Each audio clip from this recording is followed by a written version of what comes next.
ரதமானது நடுவானத்திலே நின்று விட்டது. புறவைகள் எல்லாம் பயந்து ஓடுகிறது. என்ன காரணம்?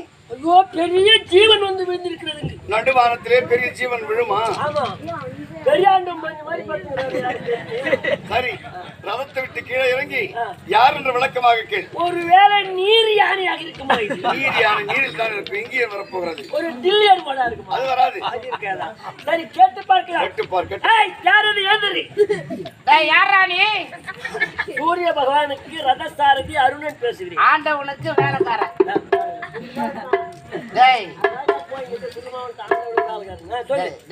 வேலைக்கார கம்யூனிட்டி உங்கள்கிட்ட நான் பேசுறது இல்லை. நேரா முதலாளிகிட்டு தான்.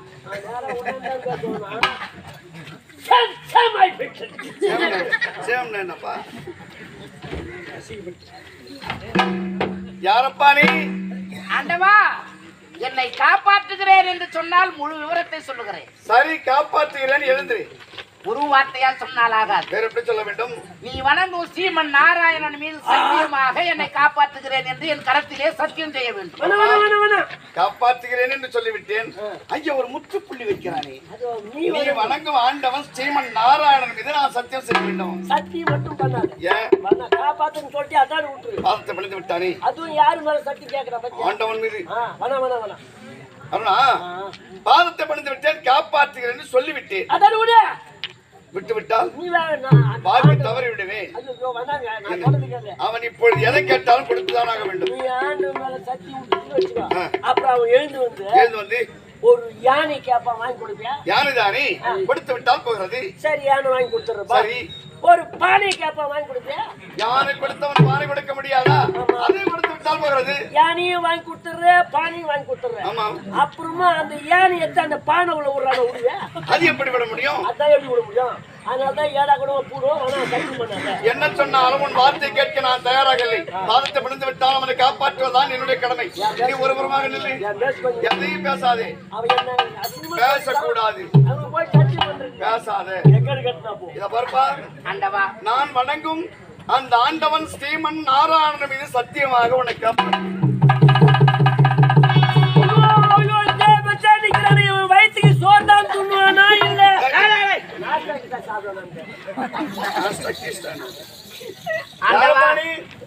மாயமகேந்திராபுரிய ஆளே தானாசுரன். யாரால் உனக்கு என்ன ஆபத்து? அந்த ஸ்ரீமன் நாராயணனால் தான் எனக்கு ஆபத்து.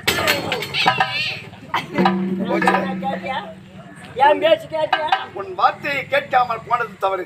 சரி, விடு. ஸ்ரீமன் நாராயணனை எதிர்க்க முடியாது. எதிர்க்க முடியுமா? என்ன செய்யலாம்? காப்பாற்றுகிறேன் என்று சத்தியம் செய்துவிட்டேன்.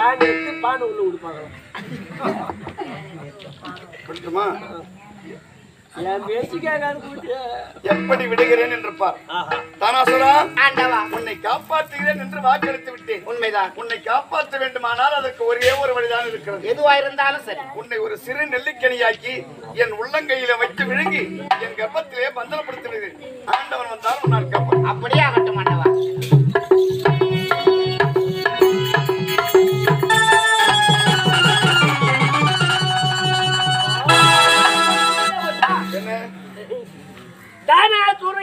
யானை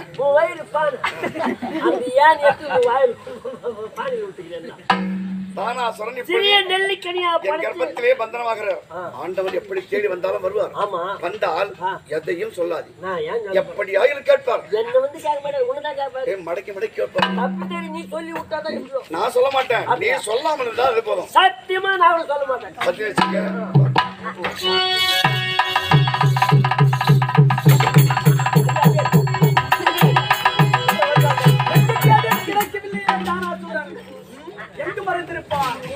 அவரிடமிருந்து 1000 குண்டலத்தில் 999 குண்டலத்தை அறுத்து விட்டேன்.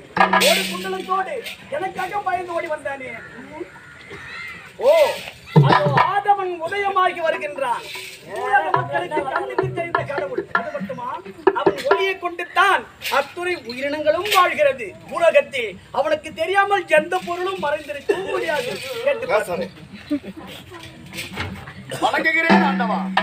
பகலவா, சூர்யா, கதிரவா, நலம் தானா? நலத்தில் என்ன குறை இருக்கிறது? நான் எதிர்பார்க்கவே இல்லை உன்னை சந்திப்பேன் என்று. நீங்கள் வருவீர்கள் என்று நானும் எதிர்பார்க்கவே இல்லை. எதிர்பார்த்தவனும் சந்தித்து விட்டோம். கதிரவா, தானாசுரனை பார்த்தாயா? அது எனக்கு தெரியாது. நான் பார்க்கவில்லை ஆண்டவா. நீ பார்க்கவே இல்லை இல்லை. இல்லை. எனக்கு ரதத்தை கதிரவா, ஏனென்றால் உலகத்தில் பூலோக மக்களுக்கு பகலில் ஒளி கொடுக்கக்கூடிய ஆமாமா. உனக்கு தெரியாமல் சிறிய துரும்பு கூட மறந்திருக்க முடியாது. அதை வைத்து தான் கேட்டேன். ஆண்டவா, என்னை விட எனக்கு ரத சார்ஜாக இருக்கிற அருணன் அவருக்கு அவனை கேட்டு அருணா, என்ன பாட்டு விட்டாயா? நீ யார்? காசிப முனிவருக்கும் வினதைக்கும் மூத்த மகனாக பிறந்து பிறந்தவுடனே பெற்றெடுத்து அன்னைக்கு சாபம் கொடுத்து மீண்டும் வரம் பெற்றவன் நீ. ஆமா, உண்மைதான் சொல்ல போகிறாய்.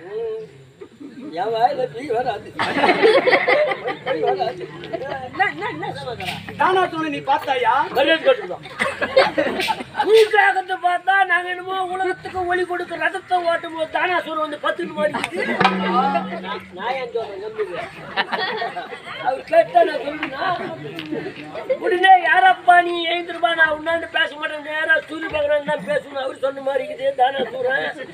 உடனே இவர் யாரப்பா நீ எழுந்திருப்பான்னு இவருக்காக மாதிரி நான் எழுந்திருக்க மாட்டேன், அந்த ஸ்ரீமன் நாராயண மேல சத்தியம் பண்ணாதான் நான் எழுதுக்குவேன் சொன்ன மாதிரி. சத்தியம் கேட்டானா?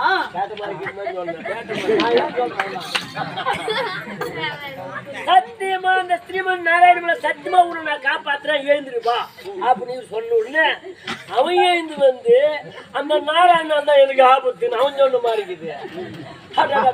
அவசரப்பட்டு உன்னையும் எடுக்க கூடாது கூடாது சத்தியத்தையும் காப்பாற்றணும். என்ன பண்றது முடியாது. உடனே இவர் என்ன பண்ணாரு, தானாசுரன் நெல்லிக்கனியா படைச்ச மாதிரி இருக்குது, இவர் உள்ளங்கையில வச்ச மாதிரி இருக்குது. அந்த தானாசுரனை சாப்பிட்டு அவர் கர்ப்பத்தில் வச்சுக்கிற மாதிரி நான் உண்மை சொல்லுவேன். ஒரு ரகசியத்தை மறைத்து வைக்க வேண்டுமானால் உன்னை விட்டா போச்சு. என்னை விட்டா வரால் கிடையாது. வந்த மாதிரி இருக்குது, போன மாதிரி இருக்குது, சாப்பிட்ட மாதிரி இருக்குது, எல்லாத்தையும் தான் சொல்லிட்டேடா. ஒத்துமே சொல்லிவிட்டுனா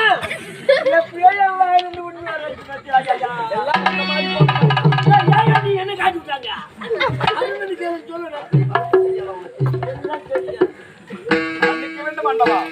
அபயம் என்று என் பாதத்தை பணிந்து விட்டான். பாதத்தை பணிந்தவனை காப்பாற்ற வேண்டும் என்பதற்காக அவனை ஒரு சிறு நெல்லிக்கனியாக்கி உள்ளங்கையில வைத்து கர்ப்பத்திலே பந்தனமாக இருக்கிறான். நீங்கள் எதை சொன்னாலும் நான் செய்ய காத்துக் கொண்டிருக்கிறேன். மகளவா, அவனோ அரக்கன், நாம் இருவரும் தேவர்கள். அவன் எனக்கு எதிரி என்று தெரியாமல் நீயும் அடைக்கலம் கொடுத்து விட்டாய். அந்த அரக்கனால் நாம் இருவரும் பகை கொள்ளக்கூடாது. இருந்தாலும் இந்த பிறவியில் நான் அவனை அழிக்க வேண்டும். அதற்கு என்ன வழி? இந்த பிறவியில் நீ அவனை அழிக்க முடியாது. அவனை அழிக்க வேண்டுமானால் அடுத்து பிறக்கும் துவாபர யுகத்திலே யாராவது ஒரு 10 கர்ப்பத்திலே விட்டு விடுகிறேன். அப்படியே நீங்கள் அப்பொழுது கதிரவா, இதுவோ கிரேத யுகம், இது முடிந்து அடுத்து கிரேத யுகம், அது முடிந்து தோபர யுகம் வரை பொறுத்திருந்து அவன் அழிக்க வேண்டும் என்றால் இடையில் ஒரு யுகத்தில் நீ அவனை மறைக்கின்ற என்றால் அதற்கு காரணம் நான் போக போக தெரிந்து கொள்வேன். பிறவியில் உன் பொருட்டு மன்னிக்கப்பட்டான்.